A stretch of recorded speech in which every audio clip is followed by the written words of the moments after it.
12ஆம் வகுப்பு மாணவர்களே, இது இயல் 4 செல்வத்துள் எல்லாம் தலை என்கின்ற பொறுமையில் இடம்பெற்றிருக்கக்கூடிய பண்டைய காலத்து பள்ளிக்கூடங்கள் என்ற உரைநடை பகுதியை பார்க்க இருக்கின்றோம். உவே சாமிநாதர் அவர் எழுதிய இந்த உரைநடை பகுதியை நாம் பார்க்க இருக்கின்றோம். உவே சாமிநாதரை பற்றிய நூல்வெளி. உவே சாமிநாதருடைய உயிர் மீட்சி என்கின்ற இந்த இலக்கிய கட்டுரையிலிருந்து இது எடுக்கப்பட்டிருக்கின்றது. மிகவும் சிறப்பாக இந்த கட்டுரையை இவர் அமைத்திருக்கின்றார். இவரை தமிழ் தாத்தா என்று அழைக்கின்றோம். உவே சாமிநாதர். ஏன் இவரை தமிழ் தாத்தா என்று அழைக்கின்றோம் என்பதையெல்லாம் நீங்கள் கீழ்வகுப்பிலே படித்திருப்பீர்கள். இவர் ஆசிரியராக, புலமை பெருங்கடலாக, சிறந்த எழுத்தாளராக, பதிப்பாசிரியராக இருந்திருக்கின்றார். பழந்தமிழ் இலக்கியங்களை தேடி தேடி அச்சில் பதிப்பிக்க அரும்பாடுபட்டவர். இன்று நாம் பார்க்கின்ற அநேக பழைய தமிழ் புத்தகங்கள் இவருடைய பெரும் முயற்சியால் தான் நம்முடைய கையிலே கிடைத்தது.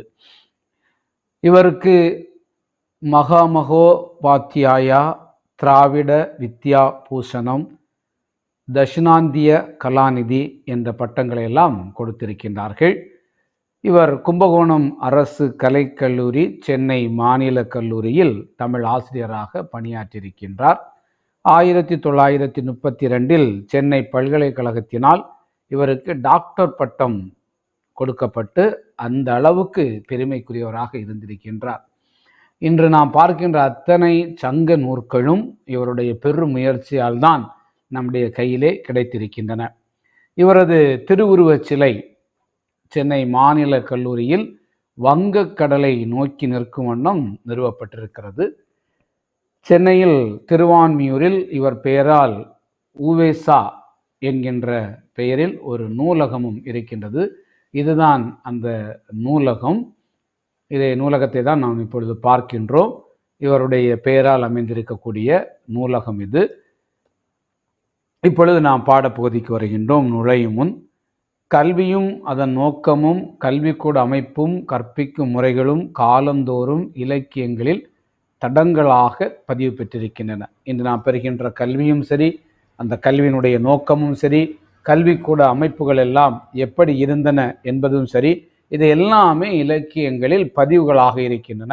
அவ்வகையில் அக்கால அறிஞர்கள் 19ஆம் நூற்றாண்டின் திண்ணை பள்ளிக்கூடத்தின் ஒரு விளைச்சல்களாக காணப்படுகின்றார்கள். 19ஆம் நூற்றாண்டில் இந்த தேசத்திலே வாழ்ந்த அனைத்து அறிஞர் பெருமக்களும் கல்வியை பெற்ற இடம் திண்ணை பள்ளிக்கூடமாகத்தான் இருந்திருக்கின்றது.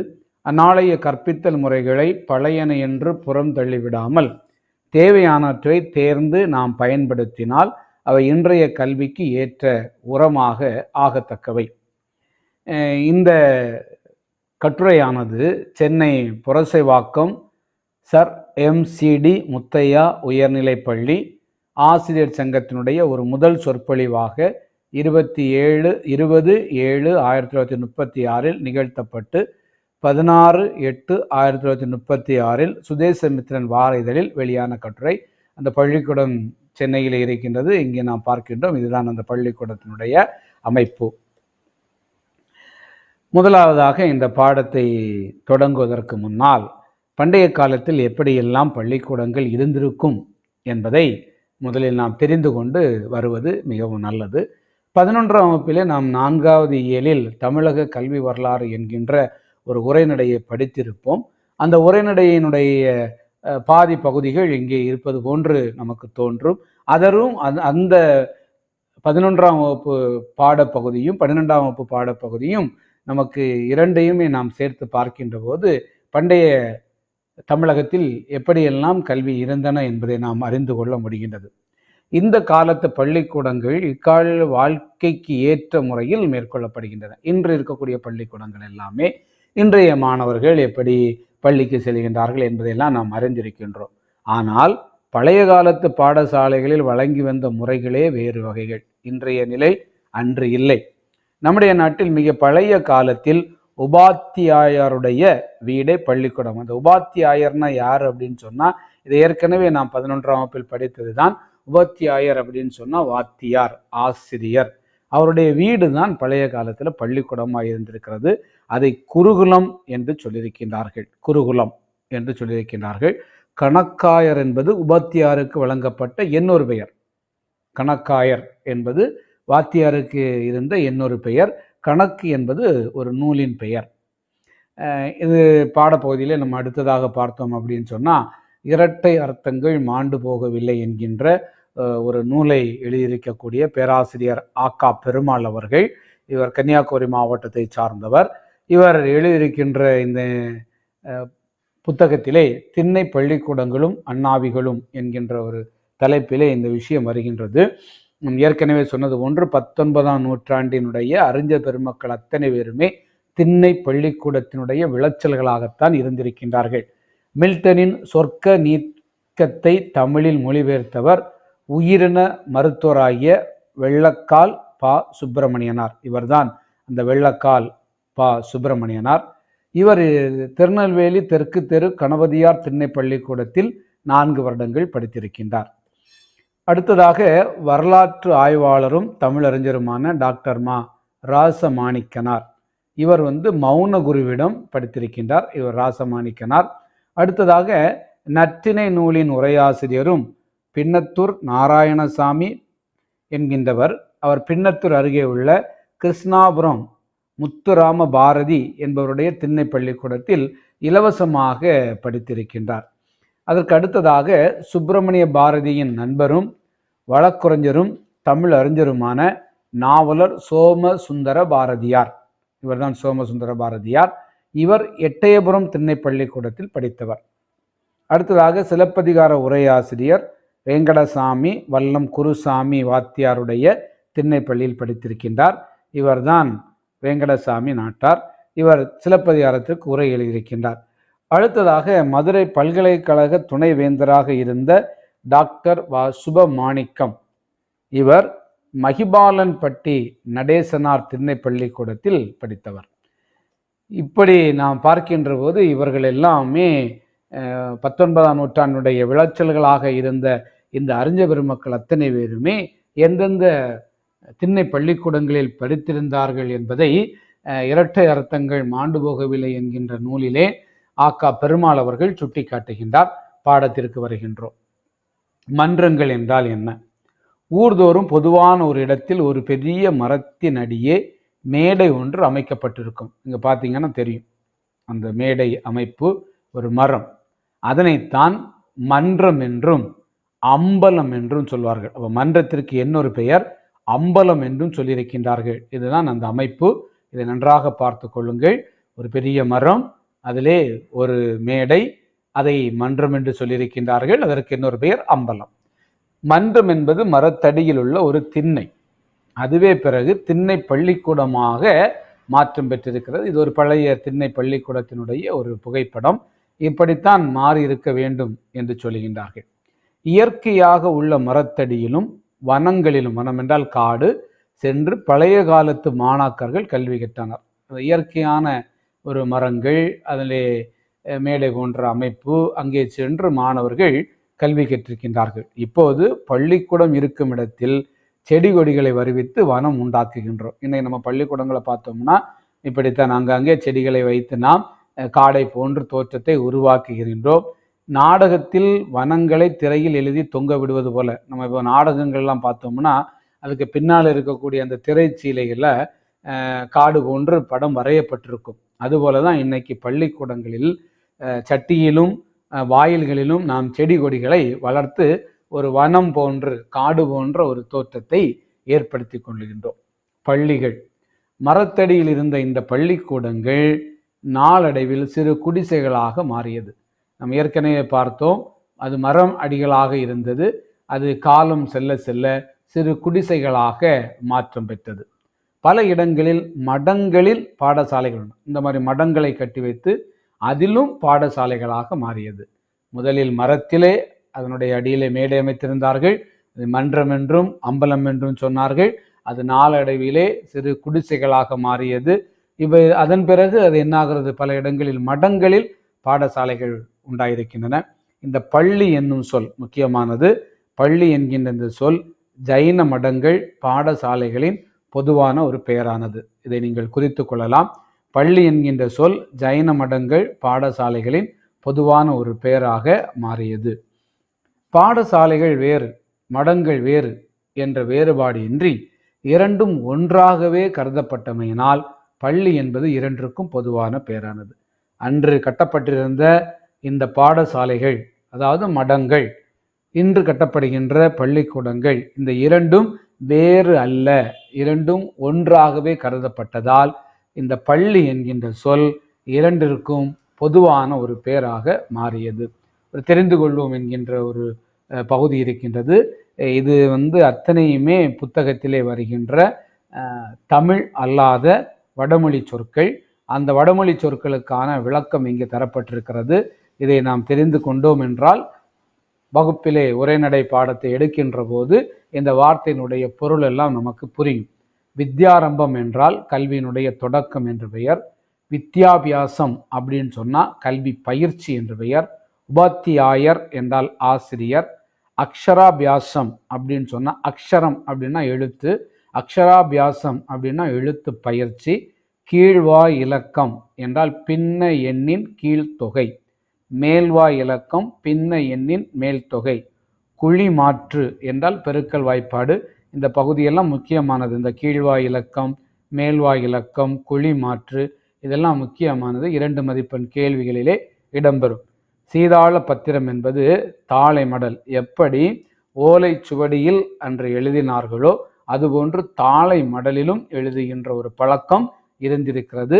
நவத்வீபம் என்பது வங்காளத்தில் இருக்கின்ற ஒரு ஊர். இங்குள்ள மாணாக்கர்கள் தமிழ்நாட்டிற்கு கல்வி கற்றிருக்கின்றார்கள் என்ற செய்தி நம்முடைய உரைநடையிலே இடம்பெற்றிருக்கின்றது. முதலாவதாக நாம் சொன்னது போன்று வித்யாரம்பம். வித்யாரம்பம் என்றால் கல்வியினுடைய தொடக்கம். நாம் இதெல்லாம் பார்த்திருப்போம். இப்பவும் இந்த மாதிரி ஒரு நிகழ்வுகளை நாம் கேள்விப்பட்டிருப்போம். அதாவது குறிப்பாக விஜயதசமி அன்று இந்த மாதிரி பிள்ளைங்களை எல்லாம் கொண்டு பள்ளிக்கூடத்திலே சென்று சேர்க்கின்ற ஒரு நிகழ்வை நாம் பார்த்திருப்போம். அதாவது முதலில் 5ஆம் பிராயத்தில், பிராயம் என்றால் வயதில், இந்த வித்யாபியாசம் கல்விக்கான பயிற்சி தொடங்கும். அது வித்யாரம்பம் என்றால் கல்வி தொடக்கம், வித்யாபியாசம் என்றால் கல்வி பயிற்சி. தாய் தந்தையர் பிள்ளைகளை என்ன செய்வாங்கன்னா ஆசிரியரிடம் அடைக்கலமாக கொண்டு விடுவார்கள், ஆசிரியரிடம் கொண்டு ஒப்படைத்து விடுவார்கள். பிள்ளைகளை பள்ளிக்கூடத்தில் வைக்கும் அந்த காலம் ஒரு பெரிய விசேஷ நாளாக கொண்டாடப்படும். அது ஒரு பெரிய நாள். இப்போ பார்த்தீங்கன்னா இங்கே நீங்கள் பார்த்தீங்கன்னா தெரியும், எத்தனை பெற்றோர்கள் அவங்களுடைய குழந்தைகளை கொண்டு இந்த அரிசியிலே ஆ என்கின்ற எழுத்தை எழுதி கல்வியை தொடக்கி வைக்கின்றார்கள். அந்த கல்விக்கான பயிற்சியை கொடுக்கின்றார்கள். இந்த மேல் படத்திலே பார்த்தோம் என்றால் ஒரு குடும்பம் தங்களுடைய குழந்தையை கல்வியை கற்பதற்காக ஆசானிடம் கொண்டு விடுவதை பார்க்கின்றோம். இதைத்தான் வித்யாரம்பம் என்று சொல்கின்றோம். இது 5ஆம் வயதில் இந்த நிகழ்வு நடைபெறும். அப்போ என்ன செய்வாங்க, அப்படி கொண்டு வந்த உடனே ஏட்டின் மீது, ஏடு என்றால் நாம் ஏற்கனவே சொல்லியிருக்கின்றோம் ஓலைச்சுவடிகளால் தயாரிக்கப்படுகின்ற ஒன்று. இந்த ஏட்டின் மீது மஞ்சளை பூசித்து அதை வணங்கி பையனிடம் கொடுத்து வாசிக்க செய்வார்கள். அதை பையன்கிட்ட கொடுப்பாங்க. இந்த ஓலைச்சுவடியை மஞ்சள் எல்லாம் தடவி அப்படியே கொண்டு பையன்கிட்ட கொடுத்து வாசிக்க கொடுப்பாங்க. அப்போ உபாத்தியார் என்ன செய்வார் அப்படின்னா, உபாத்தியார் என்றால் ஆசிரியர். நெடுங்கணக்கு என்றால் இதுதான் நாம் கீழ் வகுப்பிலே படிச்சிருக்கின்றோம், அரிச்சுவடி என்று சொல்கின்றோம் அல்லவா, தமிழினுடைய எழுத்துக்கள். இதைத்தான் நெடுங்கணக்கு என்று சொல்கின்றோம். அதாவது அரிச்சுவடி. அதை ஆசிரியர் சொல்லி கொடுக்க மாணவன் அதனை பின்பற்றி சொல்வான். இப்பொழுது நாம் 1ஆம் வகுப்பிலே எல்லாம் பார்க்கின்றோம் அல்லவா, 9ஆம் வகுப்பிலே இதை போன்றுதான் நடப்பதை பார்க்கின்றோம். ஆசிரியர் சொல்ல மாணவர்கள் அதை திரும்ப சொல்கின்ற ஒரு நிகழ்வு. இதுதான் அங்கு நடக்கும்.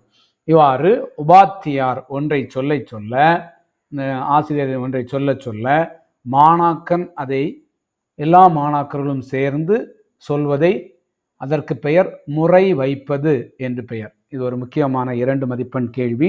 இதை குறித்து கொள்ளலாம். ஒரு ஆசிரியர் ஒன்றை சொல்ல அதை மாணாக்கர்கள் பலரும் சேர்ந்து சொல்வதற்கு பெயர் முறை வைப்பது என்று ஒரு பெயர். சில நேரங்களில் ஆசிரியர் இல்லாமல் இருக்கலாம். இது நாம் கீழ் வகுப்பிலே பார்த்திருப்போம். ஆசிரியர் ஒருவேளை அன்று விடுமுறையாக இருக்கலாம், அல்லது வேறொரு காரணத்திற்காக தலைமை ஆசிரியர் அழைத்திருக்கலாம். அவ்வாறு செல்கின்ற போது ஆசிரியர் அந்த வகுப்பில் இருக்கின்ற வகுப்பு தலைவனை அழைத்து பாடத்தை சொல்லலாம். வகுப்பு தலைவனுக்கு அன்று இருந்த பெயர் சட்டாம்பிள்ளை. வகுப்பு தலைவனுக்கு அன்று வழங்கப்பட்ட பெயர் சட்டாம்பிள்ளை. இந்த சட்டாம்பிள்ளை என்ன செய்வான் என்றால் ஆசிரியருடைய வேலையை செய்வான். ஆசிரியருக்கு பிரதியாக, ஆசிரியர் இல்லாத நேரத்தில் ஆசிரியருக்கு பிரதியாக இந்த வகுப்பு தலைவன் சட்டாம்பிள்ளை எப்படி ஆசிரியர் ஒன்றை சொல்ல மாணவர்கள் சேர்ந்து சொன்னார்களோ, முறை வைக்கிறார்களோ, அதுபோன்று சட்டாம்பிள்ளையும் சொல்ல மாணவர்கள் முறை வைப்பது உண்டு. இந்த பழக்கம் அன்று இருந்தது. அடுத்தது ஒரு முக்கியமான ஒரு கேள்வி, அடிக்கடி இது தேர்வுக்கு கேட்கின்ற ஒரு கேள்வி, மையாடல் என்கின்ற ஒரு நிகழ்வு. அது ஒரு பெரிய விழாவாக அன்று கொண்டாடப்பட்டது. அந்த விழா எப்படி அதை கொண்டாடினாள் என்றால், அன்றுதான் அவர்கள் அந்த ஓலைச்சுவடியை விரித்து கொடுத்து அவனை வாசிக்க வைப்பார்கள் மாணவர்களை. மிகவும் அருமையான ஒரு நிகழ்வாக இருந்தது. இந்த மையாடல் என்பது முக்கியமான ஒன்று. அதாவது சுவடிகளில் எழுதியிருக்கின்ற அந்த எழுத்துக்கள் தெளிவாக தெரிவதற்காக அந்த சுவடியிலே வசம்பு, மஞ்சள், மணத்தக்காளி இலை சாறு அல்லது ஊமத்தை இலை சாறு, இந்த இரண்டிலே ஏதாவது ஒன்றினுடைய சாறு, மா இலை கறி, இந்த மா இலையை எரித்து வருகின்ற கறி, அல்லது மா இலை கறியோடு சேர்த்து தர்ப்பை கறி, இந்த புல் தர்ப்பை புல், இந்த தர்ப்பை புல்லில் இருக்கக்கூடிய கறி, இவற்றை எல்லாம் ஒன்றாக கூட்டி ஒரு மை போன்று அதை செய்தார்கள். அந்த மையைத்தான் ஓலைச்சுவடியிலே தடவுவார்கள். அவ்வாறு தடவி அதை மாணவனிடம் கொடுப்பார்கள். அவ்வாறு கொடுப்பதன் மூலமாக எழுத்துக்கள் மிகவும் தெளிவாக விளக்கமாக அது காட்டும். அதே நேரத்தில் அது கண்ணுக்கும் குளிர்ச்சியை தரும். இவ்வாறு மை தடவி அந்த புத்தகத்தை வாசிக்க தொடங்குவதனால் அக்ஷராபியாசத்தை என்ன சொன்னார்கள்? மையாடல் விழா என்று சொன்னார்கள். முக்கியமான ஒரு கேள்வி. இந்த மையை தடவி அந்த புத்தகத்தை வாசிக்க கொடுத்தாங்க. அந்த எழுத்து பயிற்சியை தொடங்குகிற நாளை மையாடல் விழா என்று சொன்னார்கள். எனவே மையாடல் விழாவில் என்னெல்லாம் பயன்படுத்தினார்கள் என்பதை மீண்டும் நினைவுபடுத்திக் கொள்ளுங்கள். அதில் வசம்பு, மஞ்சள், மணத்தக்காளி இலை சாறு அல்லது ஊமத்தை இலை சாறு, மாவிலை கறி, தர்ப்பை கறி, இவற்றை ஒன்றாக கூட்டி செய்த மையை வைத்து தடவி ஓலைச்சுவடியை கொடுத்தார்கள். அந்த ஓலைச்சுவடியிலே இருக்கின்ற எழுத்துக்களை மாணவர்கள் வாசித்தார்கள். அதற்கு ஒரு பாடலும் நமக்கு தரப்பட்டிருக்கின்றது. இந்த இரண்டுமே அடிக்கடி ஒரு மதிப்பெண்ணில் கேட்கின்ற ஒரு கேள்வி. சிந்தாமணி நூலிலே, சீவக சிந்தாமணி நூலிலே இப்படி ஒரு வரி வருகின்றது. ஐயாண்டெய்தி மையாடி அறிந்தார் கலைகள். ஐயாண்டு எய்தி, 5 ஆண்டுகள் கழித்து, மை ஆடி, மையாடி என்றால் அந்த மையாடல் விழா, அதை அறிந்த அந்த கலைகளை அவர் அறிந்து கொண்டார் என்ற ஒரு வரியும், தமிழ் விடுதூது என்ற நூலிலே மஞ்சள் குளிப்பாட்டி, மஞ்சளிலே குளிப்பாட்டி, மையிட்டு, அந்த மையாடல் என்ற நிலையை நம்ம சொன்னோம் இல்லையா, மையிட்டு முப்பாலும் மிஞ்ச புகட்ட. முப்பால் என்றால் தமிழில் வழங்கப்படுகின்ற அந்த 3 பால், தமிழ் சொல்லுகின்ற முத்தமிழ் என்று சொல்லுகின்ற அந்த இயல் இசை நாடகம், அதுவும் மிஞ்ச புகட்ட மிக வளர்ந்தாய் தமிழே என்று சொல்லுகின்ற அந்த தமிழ் விடுதூது என்கின்றதும் இதிலே வருகின்றது. அடுத்ததாக பிள்ளைகள் முதலில் மணலில் எழுதி பழகுவார்கள். முதலில் மணலில் அவர்கள் எழுதுவார்கள்.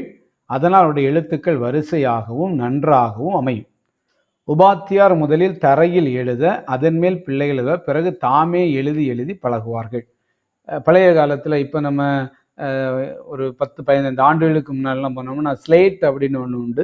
அந்த ஸ்லேட்டில் எழுதுவாங்க, எழுதி பார்ப்பாங்க, அது பிறகு அதை அழித்து கொள்ளலாம். பழைய காலத்தில் மணல் தான் முதல்ல எழுதி பழகுவதற்கு இருந்த ஒரு மிகப்பெரிய ஒரு இடமாக இருந்தது. அதில் உபாத்தியார் ஆசிரியர் என்ன செய்வார்? முதலில் அவர் தரையில் எழுத, அந்த எழுத்தலுக்கு மேலே இப்போ பார்த்தீங்கன்னா இந்த ஆ அப்படிங்கிற வடிவம் இங்கே தெரிகிறது. இந்த ஆ என்கின்ற வடிவத்தை ஆசிரியர் எழுத, அதன் மேல் மாணவன் அப்படியே விரலை வைத்து அவன் எழுதுவான். அதுதான் அவனுக்கு எழுத்து பயிற்சி. ஆ என்கின்ற எழுத்தை இப்படியே ஆசிரியர் எழுதி வைப்பார், அதன் மேல் மாணவன் மீண்டும் எழுதுவான். அப்போ அவன் எழுதுகின்ற போது ஆசிரியருடைய விரலை பிடித்து எழுத வைப்பார். பிறகு போக போக இங்கே பார்த்தீங்கன்னா தெரியல, ஆசிரியர் விரலை பிடித்து வைத்திருக்கிறது, ஆசிரியர் விரலை பிடித்து வைத்திருக்கிறார். இவ்வாறு எழுத பிள்ளைகள் தாமே எழுதி பழகி கொள்வார்கள். இதனால் அவருடைய கையெழுத்து மிகவும் சிறப்பாக இருந்தது. அதற்கு ஒரு பாடலும் தரப்பட்டிருக்கின்றது, ஒரு பழைய வெண்பா பாடல். கொம்பு சுழி கோணாமல், கொண்ட பந்தி சாயாமல், அம்புவோல் கால்கள் அசையாமல், தம்பி எழுதினால் நன்மையுண்டு. தமிழுக்கு இருக்கின்ற எழுத்துக்களுடைய வடிவங்களை இங்கே தந்திருக்கின்றார்கள். அது மேல் சுழி என்று சொல்வார்கள், மேல் விலங்கு, கீழ் விலங்கு, அரை விலங்கு, துணைக்கால், இப்படியெல்லாம் வருகின்றது. அப்போ இதை எல்லாமே எழுதணும் அப்படின்னு சொன்னால், அதுவும் பனை ஓலையில் இவ்வளோ அழகாக எழுதணும் அப்படின்னு சொன்னால், அவங்க கொம்பு சுழி கோணக்கூடாது, அந்த வரி சாயக்கூடாது, அம்பு போல கால்கள் இருக்க வேண்டும். இவ்வாறு அப்போ எழுத்துக்கள் ஒன்றோடு ஒன்று படாமல், வரி கோணாமல் பழைய காலத்தில் எழுதி வந்தார்கள். பார்த்தீங்கன்னா ஒரு ஓலைச்சுவடியில் எப்படி எழுதியிருக்கிறாங்கன்னு பாருங்கள். ஒரு ஓலைச்சுவடி எவ்வளோதான் இருக்கும். இந்த இவ்வளோ இடத்திலேயே அவர்கள் எவ்வளவு தெளிவாக, அழகாக, வரிசையாக ஒரு எழுத்தோடு இன்னொரு எழுத்து ஒன்றாமல், வரியும் கோணாமல் எழுதினார்கள். பழைய ஏட்டுச்சுவடிகளை பார்த்தாலே இது நமக்கு நன்றாக புரியும். இந்த எழுத்தின் வடிவத்தை இதிலே சொல்லியிருக்கின்றார்கள். எழுத்து வடிவங்கள் எப்படி எப்படி வருகிறது என்பதை நாம் இங்கு பார்த்து கொள்கின்றோம். எழுத்துக்களின் உருவங்கள் பல காலமாக மாறாமல் தான் இருந்து வந்தன. புள்ளி, கால், கொம்பு, விலங்கு முதலியவை வரி எழுத்தின் உறுப்புகள். குறித்து கொள்ளலாம் மாணவர்களே. ஒரு புள்ளி, கால், கொம்பு, விலங்கு. புள்ளி, துணைக்கால், கொம்பு என்பது ஒத்தை கொம்பு, விலங்கு என்பது இது மேல் விலங்கு, இது கீழ் விலங்கு. இது எல்லாமே மாறாமல் எழுதினார்கள். பெரியோர்கள் பழக்கி வந்த பழக்கத்தால் பல 100 வருடங்கள் ஆனபோதும் எழுதும் வழக்கத்தில் பெரிய மாற்றங்கள் ஏற்படவில்லை. அடுத்ததாக மிக முக்கியமான ஒரு கேள்வி. பழைய ஆட்களை நம்ம பார்த்தோம் அப்படின்னு சொன்னால், எதையுமே மனப்பாடமாக கட்டன்னு சொல்கிறத நம்ம பார்த்துருக்குறோம். அப்போ இந்த மனப்பாடத்திற்கு என்றே பழைய காலத்தில் மாணவர்கள் போகின்ற போது அவர்களுக்கு சில நூற்களை பண்டைய கல்வி முறையிலே கொடுத்திருக்கின்றார்கள். இது ஒரு 2 மார்க்கு கேள்வி. அக்காலத்து பாடமுறை இக்காலத்து பாடமுறைக்கு பெரிய வேறுபாடு இருக்கின்றது. அதாவது அடிப்படையான நூல்கள் பிள்ளைகளுக்கு மனனமாக இருக்கும் அன்று. அதுக்கு எப்படி படிக்கலாம்னா, தமிழில் நிகண்டு, இது ஒரு அகராதி போன்று இருக்கும். ஆனால் அகராதி கிடையாது, நிகண்டு. ஒரு சொல்லுக்கு நிறைய பொருள் இருக்கும், அதையெல்லாம் சொல்லக்கூடியது. அதே போன்று நன்னூல், இது இலக்கண நூல். காரிகை, இது யாப்பு எழுதுவதற்கு பயன்படுகின்ற நூல். தண்டி அலங்காரம் அணி இலக்கணத்தை சொல்லுகின்றது. நீதி நூல்கள் இவையெல்லாம் பாடமாக இருந்தன. தமிழில் நிகண்டுகள் இருந்தது, நன்னூல் பாடமாக இருந்தது, யாப்பெருங்கலக்காரிகை இருந்தது, தண்டி அலங்காரம் இருந்தது, நீதி நூல்கள். இவை எல்லாமே அவங்க பள்ளிக்கூடத்துக்கு போன அந்த காலத்திலேயே கொடுத்துருவாங்க. கொடுக்கறது மட்டுமல்ல, அதையெல்லாம் மனப்பாடமாக படிக்க சொல்வார்கள். கணிதத்தில் என்ன இருந்தது அப்படின்னா, மிக முக்கியமானது. கணிதத்தில் கீழ்வாய் இலக்கம், அதாவது பின்ன எண்ணின் கீழ் தொகை, பின்னங்களுக்கு கீழே வருகின்றது. என்ன பார்த்தீங்கன்னா 1/320, அதை முந்திரி என்று சொன்னார்கள். ஒன்றின் கீழ் 160, அதை அரைக்காணி என்று சொன்னார்கள். 1/80, அதை காணி என்று சொன்னார்கள். 1/40, அதை அரைமா என்று சொன்னார்கள். 3/80, அதை முக்காணி என்று சொன்னார்கள். இவ்வாறு 1ன் கீழ் வருகின்ற பின்ன எண்களை என்ன சொன்னார்கள்? கீழ்வாய் இலக்கம் என்று சொன்னார்கள். மேல்வாய் இலக்கம் என்றால் ஒன்றிலிருந்து நாம் மேலே மேலே எண்ணிக்கொண்டு செல்வது, 1, 2, 3 என்று எண்ணிக்கொண்டு செல்வது மேல்வாய் இலக்கம். அடுத்தது பெருக்கல் வாய்ப்பாடை குழிமாற்று என்று சொன்னார்கள். இது பெருக்கல் வாய்ப்பாடு. இவை எல்லாமே தலைகீழ் பாடம். எப்படி கேட்டாலும் சொல்ல தெரியும் மாணவர்களுக்கு. கீழ்வாய் இலக்கமும் சொல்ல தெரியும், மேல்வாய் இலக்கமும் சொல்ல தெரியும், பெருக்கல் வாய்ப்பாடும் சொல்ல தெரியும். இந்த முறையிலே அவர்கள் இருந்தார்கள். எனவே சிறுவர்கள் படிக்கின்ற ஆத்திச்சூடி, கொன்றை வேந்தன் என்பவை அகராதி வரிசையில் அமைந்தது. பார்த்தீங்கன்னா தெரியும்.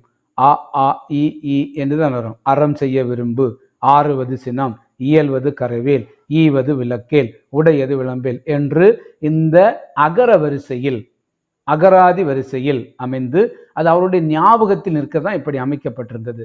நீ அந்தாதி முறையை கொண்டும் எதுகை மோனைகளை கொண்டும் செய்யுளை ஞாபகப்படுது. அந்தாதி என்றால் ஒன்றினுடைய வரி முடிகின்ற வரி அடுத்த வரியினுடைய தொடக்கமாக இருக்கும். அவ்வாறு அந்த அந்தாதி முறையிலேயும் எதுகை மோனை, 2வது எழுத்து ஒன்றி வருகின்ற எழுத்துக்களை வைத்தும் முதல் எழுத்து ஒன்றி வருகின்ற எழுத்துக்களை வைத்தும் செய்யுளை ஞாபகப்படுத்தி கொண்டார்கள். இவ்வாறு அவர்களுக்கு சிறு வயதிலேயே இந்த புத்தகங்களை எல்லாம் கொடுத்து அதை நினைவுபடுத்துவதற்கு, மனனம் செய்வதற்காக வைத்திருந்தார்கள். பள்ளிக்கூட பிள்ளைகள் தமக்கு தெரிந்த பாடங்களை அடிக்கடி சிந்தித்து வருவார்கள். எப்பொழுதும் அவர்கள் பள்ளியில் அதை பற்றி தான் சிந்தித்து வருவார்கள். பலர் ஒருங்கே கூடி கேள்வி கேட்டும் விடை கூறியும் கற்று வருவார்கள். இந்த குழுவாக உட்கார்ந்து அவர்களுக்குள் கேள்வி கேட்பதும் அதற்கு விடைகளை அவர்களே கண்டுபிடிப்பதும் இருந்தது. இதனாலுடைய கல்வி எந்த ஒரு நிலையிலும் தடையின்றி அவர்கள் பயன்பட்டில் இருந்தது. மீண்டும் இந்த இரட்டை அர்த்தங்கள் மாண்டு போகவில்லை என்ற நூலிலே ஆக்கா பெருமாள் சொல்லியிருக்கின்ற ஒரு செய்தி வருகின்றது. அதாவது இது முக்கியமான செய்தி. அன்று கதை பாடல்கள் மாணவர்களுக்கு கற்பித்த நூல்களை பட்டியலிடுகின்றது. கதைப்பாடல் என்ற ஒரு நூல். இவை பெரும்பாலும் எதைதான் சொல்கின்றன?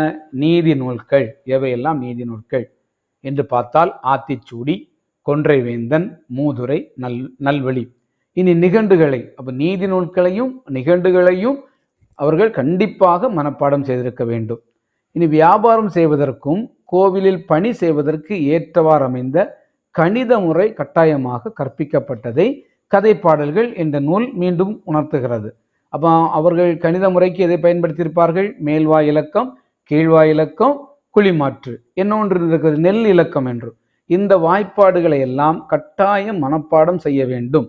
இதற்காக பிரபவாதி சுவடி என்ற ஒரு புத்தகம் கூட இருந்தது. நம்ம சின்ன வகுப்பில் இருக்கின்ற போது எண்சுவடி என்ற ஒரு புத்தகத்தை நமக்கு தந்திருப்பார்கள். அந்த எண்சுவடியிலிருந்து தான் நம்ம படிக்கவே தொடங்கியிருப்போம். அப்போ அந்த காலத்தில் பிள்ளைங்க பள்ளிக்கூடத்துக்கு போனோடனே ஒரு சுவடி கொடுத்துருக்குறாங்க.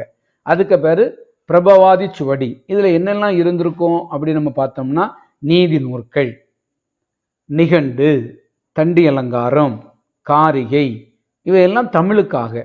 இனி கணிதத்தை பார்த்தோம் என்றால் கீழ்வாய் இலக்கம், மேல்வாய் இலக்கம், குழி மாற்று, நெல் இலக்கம், இவையெல்லாம் கணிதத்திற்காக. அப்போ இதையெல்லாம் கீழ்வகுப்பில் அந்த பிள்ளைகள் படிக்கின்ற போது அவர்களுக்கு எல்லாமே மனப்பாடமாக மாறிவிடும். இனி சுவடிகள் அப்படிங்கிற தலைப்புக்கு வர்றோம். சுவடிகள் அப்படிங்கிறது ஓலைச்சுவடிகள் தான். அது எப்படி இருந்தது என்றால், இளம் பிள்ளைகளுக்கு உபாத்தியார் தான் என்ன செய்வார்? உபாத்தியார்னா ஆசிரியர் ஓலையை வாரி ஒழுங்காக நறுக்கி துளையிட்டு கயிறு கோர்த்து தருவார். இந்த மாதிரி துளையெல்லாம் போடணும், அதில் கயிறு போட்டு தருவாங்க. ஒரு துளையிடுகின்ற பழக்கம் உண்டு. இந்த ஓலைச்சுவடியை பார்த்தீங்கன்னா ஒரு துளை தான் இருக்கிறது, ஒரு துளை தான் இருக்கிறது. 2 துளையிடுவது உண்டு. இந்த ஓலைச்சுவடியை பார்த்தீங்கன்னா 2 துளைகள் இருப்பதை பார்க்கின்றோம். கொஞ்சம் வளர்ந்த பிள்ளைகள், ஏற்கனவே அவர்கள் பள்ளிக்கூடத்திற்கு வந்த பிள்ளைகள் தாங்களே இதை செய்து கொள்வார்கள். இதுக்கு பனை ஏடு இருந்தது. அதாவது பனை ஓலையிலே செய்யப்பட்ட அந்த ஏடும் சீதாள பத்திரம், அதான் தாளை மடல், இந்த தாளை, இதிலிருந்தும் என்ன செய்தார்கள்? எழுதுவதற்கு பயன்படுத்தினார்கள். இவ்வாறு இருக்கின்ற ஒரு பழக்கம் இருந்தது.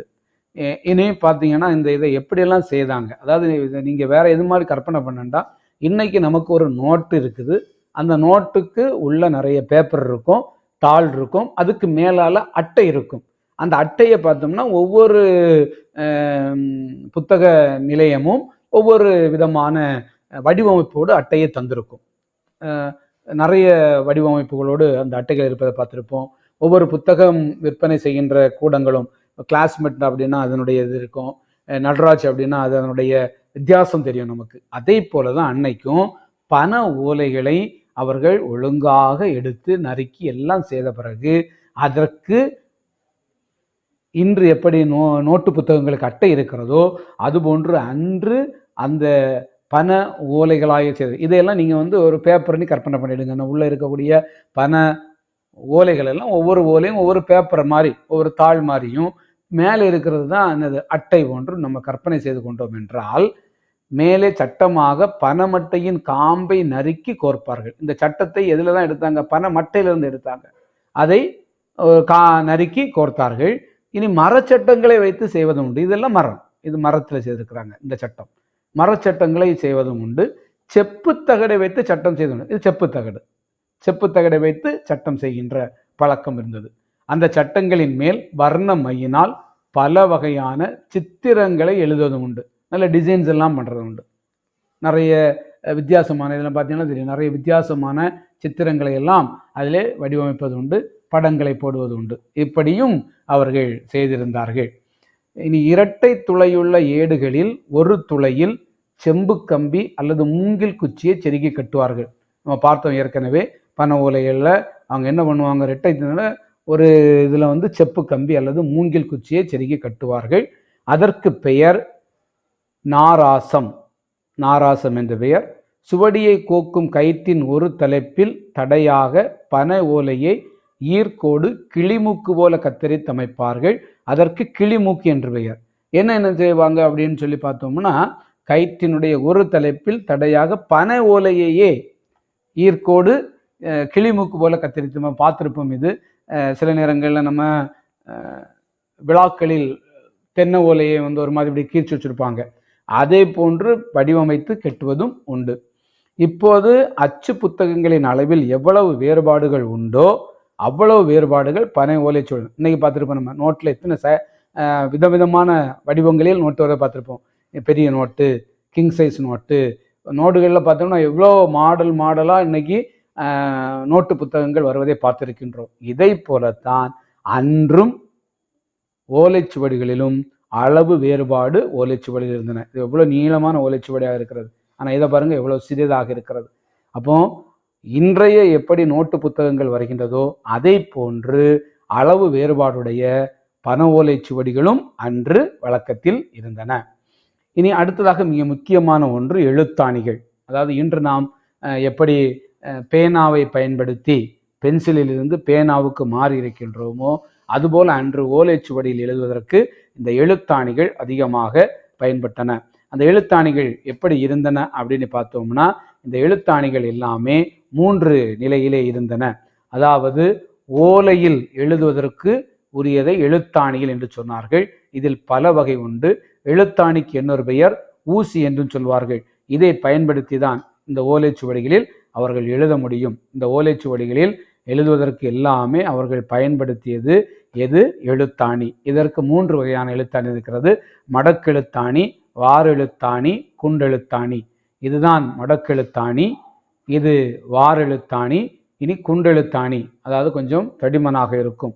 ஒரு பக்கம் வாருவதற்கு கத்தியும் மறுபக்கம் வாருவதற்கு எழுத்தாணியும் அமைந்துள்ளதை பார்த்தே பேனா கத்தி என்ற பெயர் வந்ததென்று எண்ண தோன்றுகிறது. இப்போ பார்த்தீங்கன்னா ஒரு பக்கத்தில் 2 கத்தியும், ஒரே பக்கத்தில் 2 கத்தியும், ஒரு பக்கம் 2 எழுத்தாணியும் உள்ள மடக்கெழுத்தாணிகளும் இருந்திருக்கிறன. இது எல்லாமே அந்த காலத்தில் பயன்படுத்தப்பட்ட மடக்கெழுத்தாணி. இங்கே பார்த்தீங்கன்னா இது ஒரு எழுத்தாணி தான், அதுக்கு உரை போட்டு வைத்திருக்கின்றார்கள். இவ்வாறு பழைய காலத்தில் முழுக்க எழுத்தாணியுடைய வடிவங்களும் அதனுடைய வண்ணங்களும் அதனுடைய வடிவங்களும் பார்த்தோம்னா நமக்கே ஆச்சரியமாக இருக்கும். எப்படியெல்லாம் எழுத்தாணியை அவர்கள் பயன்படுத்தியிருக்கின்றார்கள். குண்டெழுத்தாணி, வாரெழுத்தாணி, மடக்கெழுத்தாணி 3மே இங்கே இருக்கிறது. கொஞ்சம் தடிமன். இதெல்லாம் இது குண்டெழுத்தாணி. இதனுடைய முனை வந்து குண்டு போல இருக்கும், ரொம்ப ஊசியாக இருக்காது. ஏன் அப்படி இருக்காது அப்படின்னு சொன்னால், இது வந்து முதல்ல எழுத பழக்குகின்ற மாணவர்களுக்கு இதை கொடுப்பார்கள். எனவே ஒருவேளை அது கையிலே பட்ட எதுவும் ஆயிடக்கூடாதுங்கிறதுக்காகத்தான் இந்த மாதிரி கொடுத்தாங்க. இதெல்லாம் பார்த்திங்கன்னா எவ்வளவு நுனி வந்து கூர்மையாக இருக்கிறது. இவ்வாறு போக போக இந்த மாதிரி அவர்கள் பயன்படுத்துகின்ற நிலை இருந்தது. அடுத்ததாக ஏடெழுதும் ஒரு வழக்கம். ஒரு பக்கத்தில் மிக நுண்ணிய எழுத்துக்களாக 20-30 வரி வரையிலும் எழுதக்கூடிய மெல்லிய எழுத்தாணிகள் அந்த காலத்தில் இருந்தன. நம்ம இதற்கு முந்தி பார்த்தோம் இல்லையா, மிக மெல்லிய எழுத்தாணி, ரொம்ப கூர்மையான எழுத்தாணிகள். இதெல்லாம் வைத்து எழுதினா அப்படிதான் நிறைய எழுதலாம், 30 வரி வரைக்கும் எழுதலாம். இப்போ பார்த்தீங்களா, இது வந்து ஒரு ஓலைச்சுவடியில் எழுதியிருக்கிறாங்க. என்ன அழகாக தெளிவாக வடிவமாக எழுதியிருப்பதை நாம் பார்க்கின்றோம். இப்போ நம் இக்காலத்தில் காகிதத்தில் எழுதுவதை போன்று வேகத்தோடு அந்த காலத்தில் ஏட்டிலே எழுத. இதெல்லாம் ஒரு ஓலைச்சுவடியில் எழுதியிருக்க எழுத்துக்களை பாருங்க, எவ்வளவு தெளிவாக அழகாக எழுதியிருக்கிறார்கள். இதுதான் குண்டெழுத்தாணி. ஆனால் இது கொஞ்சம் ஊசி போல இருக்கிறது. மாணாக்கருக்கு எழுதும் பழக்கம் நன்றாக உண்டாக வேண்டும் என்று ஆசிரியர்கள் ஒவ்வொரு நாளும் அவர்களை தனித்தனியே ஏடுகளில் தாம் மேலே எழுதி அதை போல எழுதி வர சொல்வார்கள். இன்று எப்படி இந்த இரட்டை வரி என்கின்ற ஒரு நோட்டை கொடுக்கின்றோமோ கீழ்வப்பில், அதே போல தான் ஆசிரியர் முதல்ல எழுதி கொடுப்பாரு, அது பிறகு மாணவர்கள் அதை எழுதி வைப்பார்கள். சுவடிகளை வைப்பதற்கும் எடுத்து செல்வதற்கும் உபயோகப்படும் கருவிக்கு தூக்கு என்று பெயர். இன்னைக்கு நம்ம எப்படி பை அப்படின்னு சொல்கிறோமோ அதே தான். சுவடிகளை வைப்பதற்கும் அதை எடுத்து செல்வதற்கும், புத்தகங்களை வைப்பதற்கும் எடுத்து செல்வதற்கும் நம்ம புத்தக பை என்று சொல்வது போல அன்று பயன்படுத்திய அதனுடைய பெயர் தூக்கு. சட்டம் என்று பெயர், அசை என்றும் இதனை சொல்வது உண்டு. அன்பினால் அடக்குதல். ஆசிரியர்கள் அன்று எப்படி இருந்தாங்க அப்படின்னு பார்த்தோம்னா, முற்காலத்தில் கொடிய தண்டனைகள் எல்லாம் இல்லை. ஆசிரியர்கள் மாணவர்களை அன்பினால் தான் வழிநடத்தி வந்தார்கள். ஆசிரியரிடம் இருந்து மரியாதை மாணவர்களுக்கு பயத்தை உண்டாக்கியது. ஆனால் மாணவர்கள் கொஞ்சம் பயந்தே தான் இருந்தாங்க. அதுக்கு காரணம் ஆசிரியரிடம் அவர்கள் கொண்டிருந்த மரியாதை.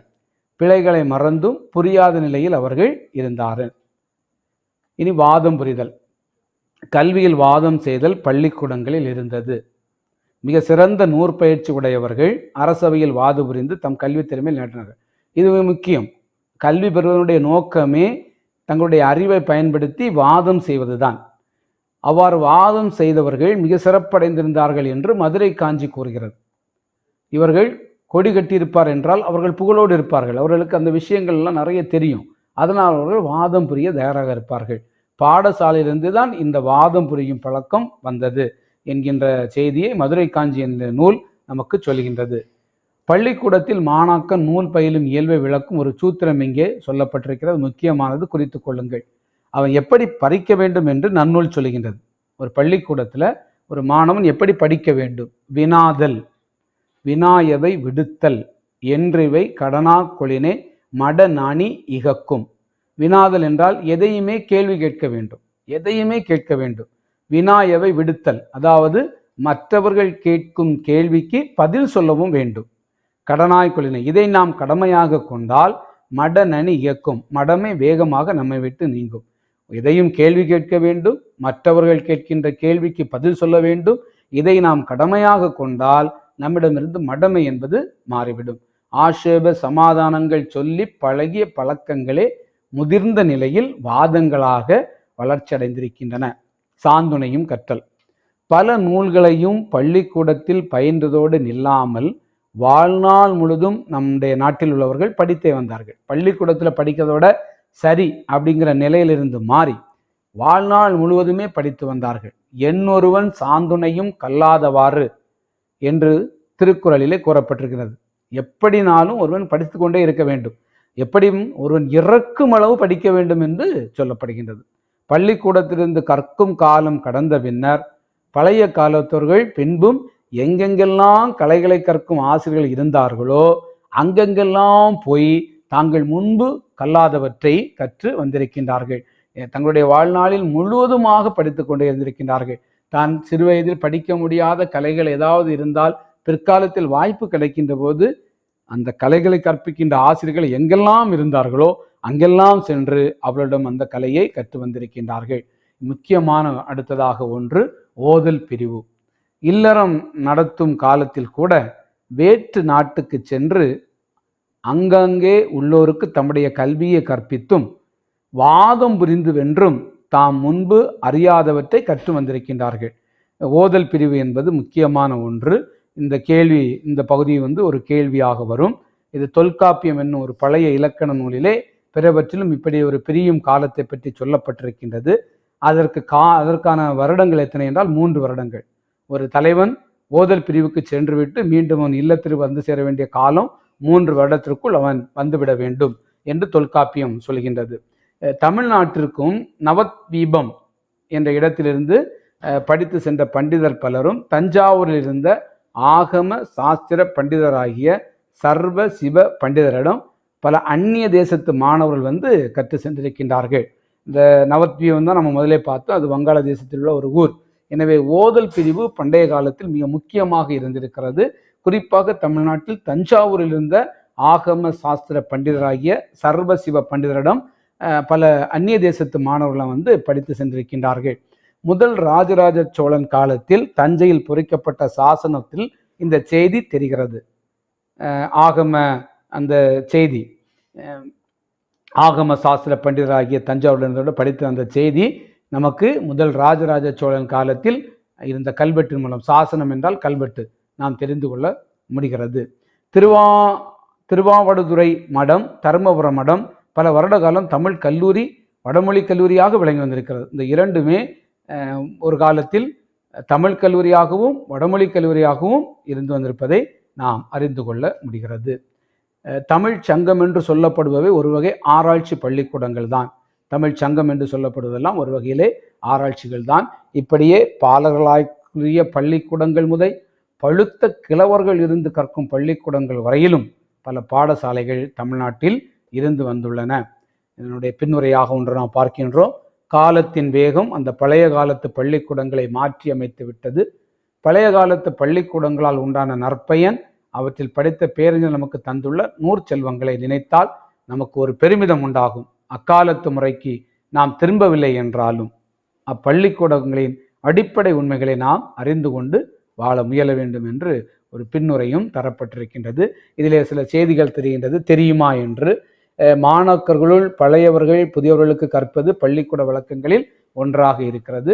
ஒவ்வொரு நாளும் பாடங்கள் முடிந்தவுடன் பிள்ளைகளை வீட்டுக்கு அனுப்பும்போது என்ன செய்தாங்க, அவர்களது ஞாபக சக்தியை அதிகரிக்க ஒவ்வொருவருக்கும் ஒரு பூவை பற்றியோ இல்லை மிருகத்தை பற்றியோ இல்லைன்னா பட்சி என்றால் பறவைகளை பற்றியோ ஊர்களை பற்றியோ அவற்றின் பெயர்களை வகைக்கு ஒவ்வொன்றாக உபத்தியார் சொல்லி அனுப்புவார். நீங்க நாளைக்கு இந்த பூவை பற்றி எழுதிட்டு வா தம்பி, நீ மிருகங்களை பற்றி எழுதிட்டு வா, நீ பறவைகளை பற்றி எழுதிட்டு வா, நீ ஊரை பற்றி எழுதி கொண்டு வா என்று சொல்கின்ற இந்த பழக்கம். இப்படியெல்லாம் ஊர் பெயர்களை எல்லாம் கொடுத்து விடுவார்கள்.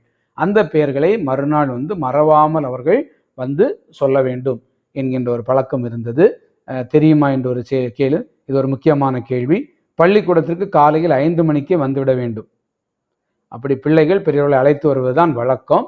முதலில் பள்ளிக்கூடத்தில் வருகிறவனுக்கு பெயர் வேத்தான் என்பது பெயர். அவன் வேறுபட்டவன், மற்றவரோட வேறான ஒரு தனிப்பெருமை உடையவன் என்பதுதான் அதனுடைய பொருள்.